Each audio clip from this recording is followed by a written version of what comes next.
Okay, so hopefully you should now be starting to get quite familiar with the supply and demand concepts that we have looked at so far. So let's do a quick, 2-minute crash course on supply and demand, right? So typically with demand, we have kind of two ways that we look for it. We either have a range created demand where price is stuck within a range. We then see that rapid breakout to the upside as price initiates to the upside, and we can clearly see that somewhere within that range demand then stepped into the market. Or we have pivot created demand where we essentially see a sharp sell before the buy as price then rapidly expands to the upside. In both cases creating demand, where of course we can either draw the zones from there, and we would look for price to either return to those zones to then look for buys to catch that next bullish leg, and so on with the pivot created demand there. However, if you were to draw on, all of those demand zones within the market, they're pretty much going to be everywhere because, as we know, price is constantly causing imbalances between supply and demand. Otherwise, the market would never really move anywhere, right? It would just stay in a range pretty much for eternity. So, what was the main thing that we've looked at so far to essentially validate where we're going to see those strong demand zones? Well, the main thing that we've looked at is those structural zones, right? So we want to see where demand stepped in to cause a break of structure. So in terms of continuation, let's say we're in a bullish market and price is creating a series of higher highs, higher lows, and then higher highs, right? So it caused a break of structure. We're trying to then identify where did that demand step in around here that led to the bullish move to cause that higher high, to cause that break of structure. Right, so we'd look for a zone somewhere within here, and then that then validates that this area of demand, whether it's range created, pivot created, a single candle, a fractal refinement, whatever, we're just trying to use that break of structure to increase the probability that this is a strong zone, so that when price returns, it will hold and it will give us a sustained leg for us to try and buy and ride that next bullish leg to the upside, right? And then the same for a reversal. So if price was making lower lows and lower highs in a bearish market, but then suddenly price makes a higher high, right? So we get that break of structure to the upside. We take out that lower high to form a higher high. We then look for where did that demand step into the market. That then helps us validate that this potentially is a strong zone because it caused a break of structure. It takes a lot of money to do that, right? So then when price returns to that area of demand, we can then hope that that zone will hold for us to capitalize on that next bullish leg. And then very quickly, we have the same for supply, right? So price would be in a range. It would then initiate out of that range to the downside. That would then give us our range created supply, where we would then look for price to pull back and potentially make another bearish leg, or we would have the buy before the sell, right? Pivot created supply. And then again, we would hope that when price returns to it, it will continue, but we don't just want to trade any old supply zone that we see in the market. We want to look for ones that cause breaks of structure. So for a continuation, that would be in a bearish market where price is making lower lows and lower highs and a lower low. So it obviously caused a break of structure to form that lower low. So then we want to look at where did that supply step in the market, right, to form that lower high. And then that's where we can look for price to then potentially continue that bearish leg. And then again, if a reversal, if we're in a bullish market with price creating higher highs and higher lows, and then price then formed a lower low, right, causing that break of structure to the downside, causing that first initial change of character, we would then try and anticipate where that supply stepped in the market and then look to sell from this area here, right? Because those areas of supply cause a break of structure, and the same for demand. So that's kind of the first out of two ways, right, that we've really looked to try and validate where those strong zones are in the market, right? All else things being equal, we're trying to identify those areas of supply and demand that led to a break of structure. So as you guys probably know from the title of this video and from what we've already mentioned in some of the earlier theory videos, the second main way we look at is what is called a flip zone. So let's just slowly go through this now. So this first example here of the supply and obviously the demand, this is pretty much just what we've gone through. So this is our standard sort of structural zone scenario that we look at. So in the first case with supply, what do we have? We have price moving to the upside, right, in a bullish market with a higher high, pulls back to form a higher low, and then makes a higher high. But then what happens? Price falls down to make a lower low, so we get that change of character, right? We get that break of structure to the downside. The change of character is just the first time we see that lower low, right, after a bullish market. And then essentially that creates an area of supply where we wait for price to pull back in, and then anywhere within that supply zone, we can look to get short with our stop somewhere above the high to try and capitalize on that next bearish leg. So this red box obviously represents the supply zone. Now I've just drawn it on the most unrefined way, so just taking the entire range, taking the entire right? The buy, just drawing the supply on that range, right? The entire buy before the sell that leads to that change of character. So that's the most unrefined way. But of course, we could look or trying to identify to the pivot, right? Or potentially even a single candle, or potentially even, refine it to a fractal wick or so on and so forth, right? It doesn't matter so much now. I just want you to understand why I've drawn the box that way. But this is just kind of that standard structural zone entry model that we've been looking at, right? Where does that supply lead to that break of structure? Whether it's a continuation or in this case, that first initial change of character, then we can look to sell from the supply that led to that break of structure. And then the exact same thing for demand, right? We're just looking for where did demand step in to cause that break of structure to the upside. And in this case, I've just drawn it on the entire range, right? The last sell before the buy, and then we look to buy anywhere within that range. But of course, we can then refine that zone if I can get my mouse to grab it for me. I have to play around with that, right? To either down to the pivot, one candle, fractal refinement, so on and so forth, right? We know the more refined we get, the more we can increase our risk to reward, right? Because we can enter in lower, but potentially we may get missed, right? So that's essentially just our standard entry model that we've looked at so far. Now, the next thing that we can start to introduce is obviously flip zones to increase the probability or just another way, right, of validating what may potentially be a strong zone. So in this case, in its most simplest form, all we are looking at is where supply and demand are interacting, where they essentially meet, they have a bit of a battle, and then one of them essentially overpowers the other one and takes control. So we're not just, before we've only been looking at, what causes the break of structure, but now we're looking at where does supply end up taking out demand and where does demand end up taking out supply. So again, just to make that clear, before we've purely just been looking at what causes breaks of structure, right? We've just been looking at what leads to breaks of market structure, but now we're looking at what leads to taking out demand. Where is the supply that took out demand and where is the demand that took out supply? Okay, so let's look at this first case. So in this case, right, price is making higher high, higher lows, higher high, right? So obviously for price to make that higher high, what did it do? It caused a break of structure of this high. So somewhere within this leg, demand stepped in to cause that higher high. So that's what's denoted by this red box. We have some demand. So at this point, right, in the market, obviously we can't see anything else, just have to imagine that's not there. But as price is pulling back into our demand zone, all else things considered, what would we expect?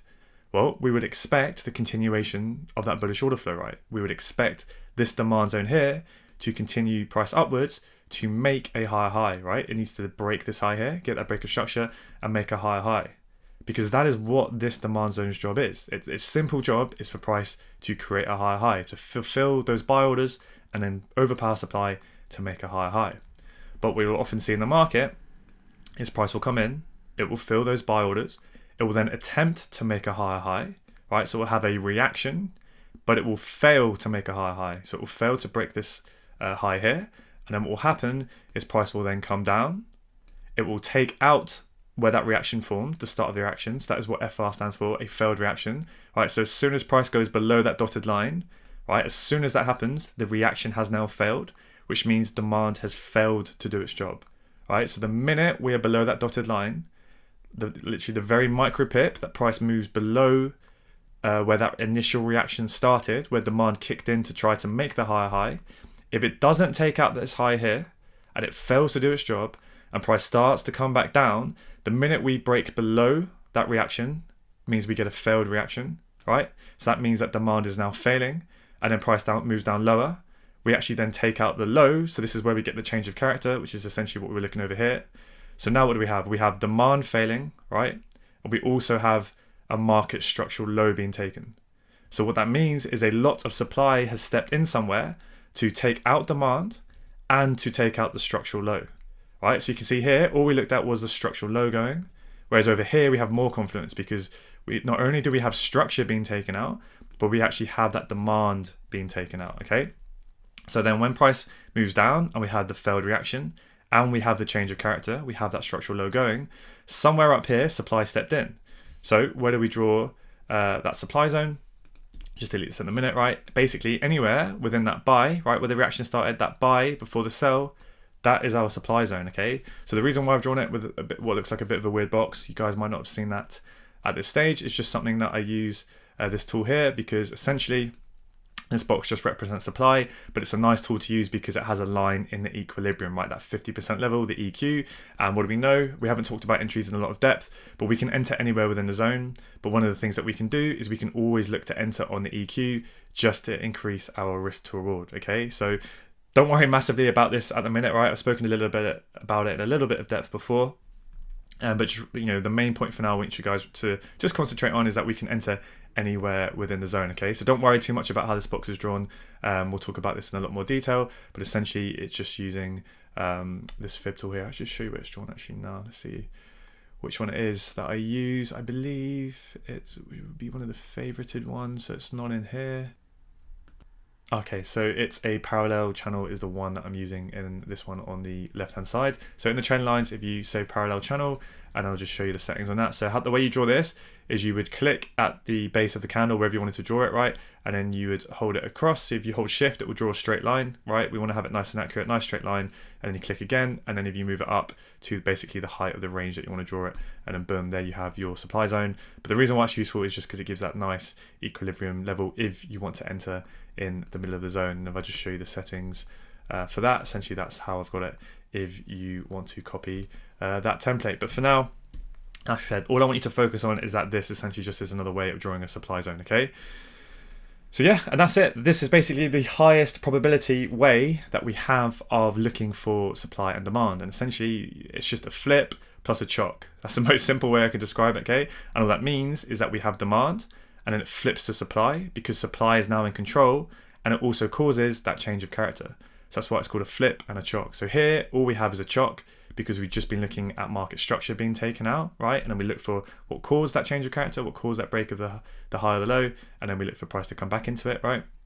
But here, we do have the exact same thing. We have the chock, but before the chock, what happens? Well, we see that battle between supply and demand. And that's what key. The key thing that you need to see here is you need to see this reaction occur, because you need to see the battle occurring. If the battle doesn't occur, then we're not as interested, right? What we want to see is this happen, because what it means is that demand tried to hold and it tried to make the higher high, but the fact that that reaction then failed and came down, you have to think about what does that mean in reality? But what it means is that this supply must be really strong because this demand was significant, right? Because if price, like here, right, it just goes up and it just melts straight down, yes, it did take out a strong low, right? Because that low should hold and it should make a higher high. But if price is coming straight down, maybe actually there wasn't that much demand in this overall area. So when supply comes down here, maybe this means that this red supply zone actually isn't that strong. And then sometimes what can happen is price can come back in, you can get short, and it can keep going up. So remember, the whole point of this whole game we're playing is we're just trying to validate supply and demand zones to try and see which ones are strong and which ones are going to hold, right? So part of that is finding our supply zone and going, what did this supply zone achieve? Did this supply zone achieve anything significant?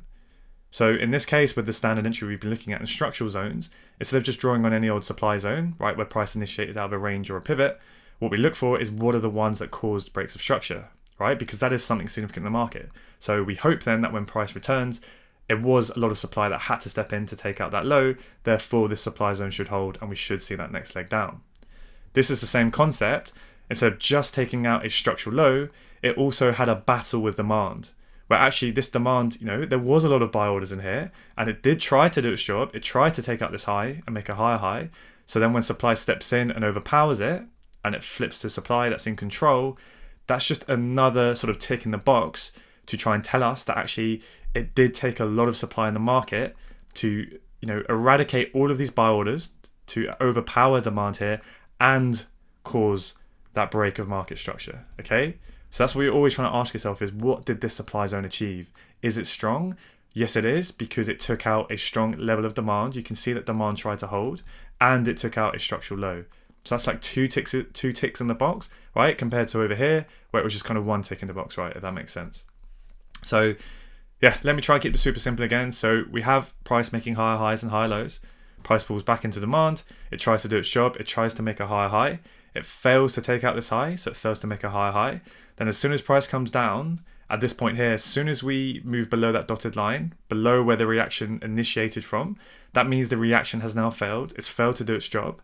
But then when price goes even further and it takes out the actual structural low and we get that change of character, We now have both of those those criteria ticked off the box, right? So then we can then mark out that buy to sell range. We can take the whole range like this.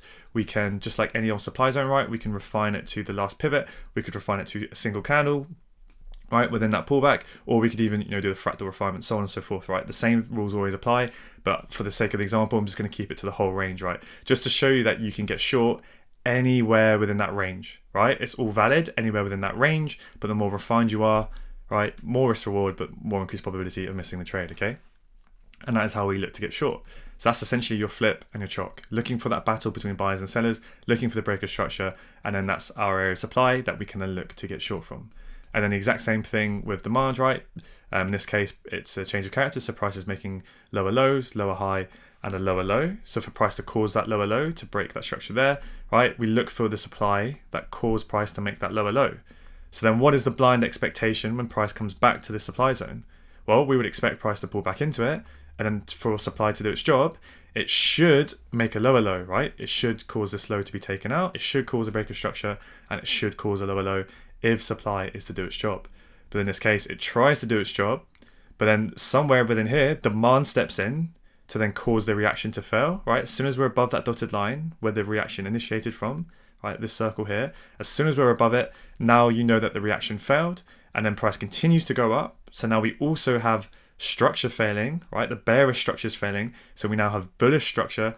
We also have a failed reaction. So what that means is we now have a strong area of demand, because not only did it overpower supply, but it also caused structure to fail, and we got that higher high.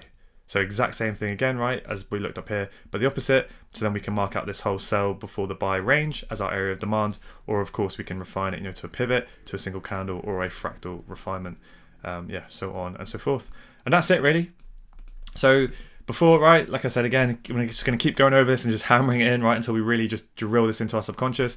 But all we looked at before this lesson so far was essentially, your standard break of structure, right? In this case, obviously it's a reversal, but it works the same for a continuation. We're just looking for where does supply cause a lower low, right? It caused a break of structure. We look for price to come back in, and then we look to sell, because we hope that it was strong enough because it caused that break of structure. Same as demand, right? It took out a lower high to form a higher high. So that's one way of validating a strong level. Here we have the exact same. It does cause that change of character, but it also takes out demand. Now, how do we know, again, the thing that's really important about this, and it can be quite subtle in the live market, is you need to see the reaction for it to be a flip. Because if price just does this, right, it comes up, yes, it creates demand to make a higher high. But then if price just comes straight down, right, just pretty much in a straight line, like multiple candles that just come down, and you don't see any reaction, then that is not a flip. Because there is no, you need to see that battle, you need to see that reaction. And the reason why you want to see that reaction is what I was saying earlier, is because you want to know that actually this demand was somewhat significant, that there was strong buying pressure in here, that price did try to make a higher high, but then the supply stepped in to smash through, okay? And that is the subtle but key difference, right? So your flip plus your chalk, this really is kind of your A+ setup in terms of your execution entry, in terms of wanting to see not only the reaction failing, right, so seeing the supply to demand flip in this case, but also that it leads to that change of character, that it leads to a break of structure at the same time, right? Because that is essentially your structural zone and your flip zone combined together. So then when price comes back within here, that is a very high probability zone. Okay, now the final one we're going to look at is a bit more aggressive. All right, so this is your A+ setup. This is the best. This is a bit more aggressive because we only have the flip. So you can see here, this is only a flip. This is only a chalk, right? But this is obviously both of them. Okay, pretty simple stuff. So what's the subtle difference here? Because sometimes this can be a little bit tricky to see in the live market, the difference between them, but it's very, very similar. So we have price creating a higher high, pulls back to form a higher low, then we make a higher high. So obviously to cause that break of structure to the upside, to form that higher high, right, we must most likely have a demand zone that caused that higher high. So then when price comes back in, if demand is going to do its job, what should it do? It should form a higher high. It should take out this high. But if price goes up higher, you see the reaction happen. Remember, seeing the reaction is so key. You need to see price trying to make that higher high so that it validates that there is an area of demand here. So as price goes up higher, and then as soon as it comes down, and as soon as it's below that dotted line, right, below where the initial reaction essentially originated from, where that reaction initiated from, as soon as price comes below it, as long as price never took out that high, right, so it didn't do its job, The minute we are below that dotted line, you now know that the reaction has failed, okay? So what that means is, just like before, this whole area, this buy before the sell, once we go below that failed reaction, this whole area, denoted by the box, is your area of supply that took out demand, okay? So what you can see in the difference here is price doesn't cause a change of character yet, right? So it's still technically within the demand zone, right? If I draw the zone across, it's still within here, right? So there could be still some demand orders lower in the zone that now could be filled, and it could go up now, right? There could be, this is the risk of this setup, there could be some nice buy orders left within here, right? That wasn't initially tapped into from that first initial reaction, and this is the risk, because you could be looking to get short, but price could go up higher from here, okay? Because what? We don't have the change of character, we don't have that entire supply zone failing, right? Like we did over here, before price comes back in for you to short. So this is why this is riskier, because you only have the flip, you only have the failed reaction, you don't have the change of character to truly give you that extra confirmation that price has taken out the entire supply zone, and then we come back in and we go, okay? So hopefully it's a bit kind of, you can see why this is riskier, because you're trying to get short, and there's the potential that price could fill some orders within here and it could go up higher. Okay, so obviously again, this will come with testing what makes most sense to you, and just time in the market for whether you are happy to take just flips, or if you want to see a flip and a change of character, right? You want to see that break of structure as well. So, the obvious advice I can give you guys is, especially as you're starting out, only focus on the flip with the change of character. So stay away from just flips at the start, because they are much lower probability, they are a lot more aggressive, right? Because you're getting in where price could just go higher, it could fill up some orders within here and go. So you may take more losses. Now, as you get more experienced and you're good at picking higher time frame areas of value, and you're good at putting all of the confluence together, then you can get a bit more aggressive and potentially look at flips on their own if you want to, because sometimes what will happen is just this exact sample here where we'll get the failed reaction, price will come back in, you may go, okay, I don't want to get short from here, I want to wait for the change of character first, and then price can just go, right? And then it doesn't always come back up to this level, and you may have to look for entries further down, which obviously isn't always ideal. So you may not get an entry. That's okay, you don't have to enter every move, remember, but just sometimes you will miss the move, right, from the level that you may want to get into if you wait for this extra confluence. So that's just something that, again, right, you're going to have to just get this with time and what you are comfortable with. So yeah, that pretty much wraps it up in terms of kind of the flip zones. This is obviously what we've been looking at so far, just a very clear structural zone. We're just looking at where supply and demand led to a break of structure to try and validate the zone. This is the exact same thing, except we look for the battle between supply and demand first, right? The major key here is to see that reaction. We want to see demand try to do its job, but then supply step in, cause a reaction to fail and the change of character, and then we look to get short when price comes back into there. Same for demand. Here, we're only looking for the reaction to fail. So what that means in reality, right, is the minute that price is below that dotted line, below where the reaction initiated, right, you can then draw your supply zone on, right, this box here, right, and you can basically get ready to sell, whether you put your order or you wait for price to come in and you just sell at market. But you're essentially getting short before we have the confirmation that price has taken out that low. So you're running the risk that price could fill up some demand within here, right, lower in the zone, and then it could be enough to actually go. That's why it is riskier, okay? So now what we're going to do is we're just going to apply these flip zones just to that price action model that you guys should be very, very familiar with now. We'll quickly go over this, and then then we'll hop onto the charts in the next lesson, and we'll do a full walkthrough just to see how the theory actually applies in reality. So what do we have here?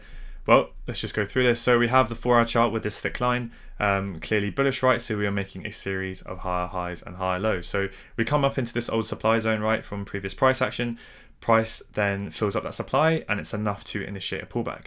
So we get a swing pullback, and then price forms a higher low, and it moves to the upside, and we get that break of structure, right? We get price forming a higher high.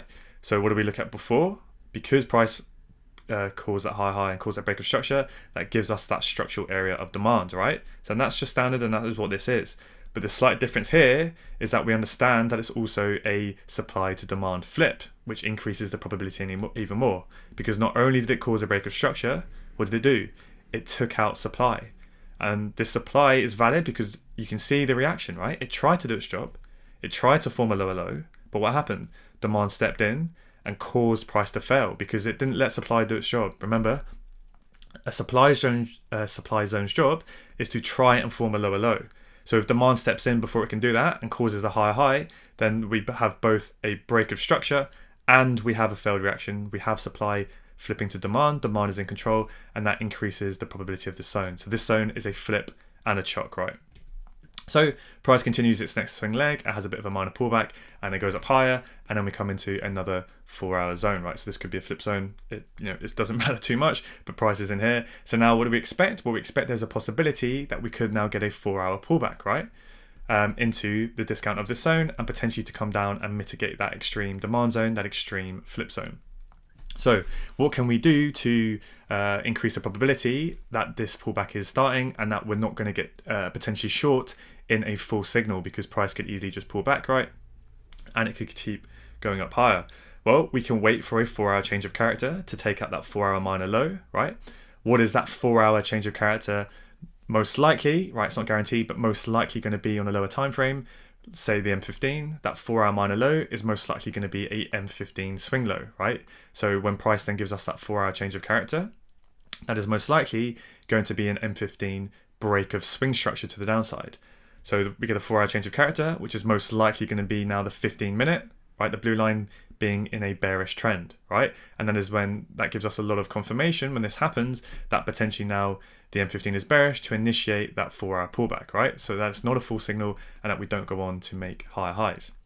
Now, what else can we use to increase the probability of this pullback occurring and for where we could potentially look to short? Well, we can look for M15 supply that comes into the market. So before we just looked at where did that supply cause that break of the swing low, right? Then we get that structural supply zone, and that is where we look to get short. How can we increase that probability even more? Well, now we understand what flip zones are, right? So in this 4-hour leg up here, we had this 4-hour minor pullback to then move to continue the swing leg, right, up into that supply zone. It's very likely that that minor 4-hour pullback, if we were to jump down onto a 15-minute time frame, was a M15 demand zone, right? That caused an M15 higher high. So when then price pulls back into that demand zone, we want to look for, was there a reaction? Did demand try to do its job? Did it try to form a higher high, right? As long as it doesn't take out that high and it fails to make a higher high, and then price comes down, the moment it breaks below that low there, where the reaction initiated from, right? So we go below the dotted line, we get that failed reaction. We now know that it's likely supply is in control and this demand zone is failing.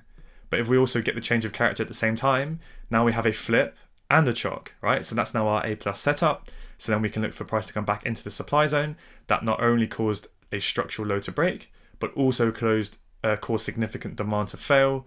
We now have that chock and that flip, that demand to supply flip, right? And now this is a high probability M15 zone to play the M15 bearish trend short, to play that 4-hour pullback, right? And that is, how we can validate those zones even more to play that and increase the probability that this will go and that it's not a full signal and we're not going to get stopped out if price was to continue higher, okay? So hopefully that makes sense.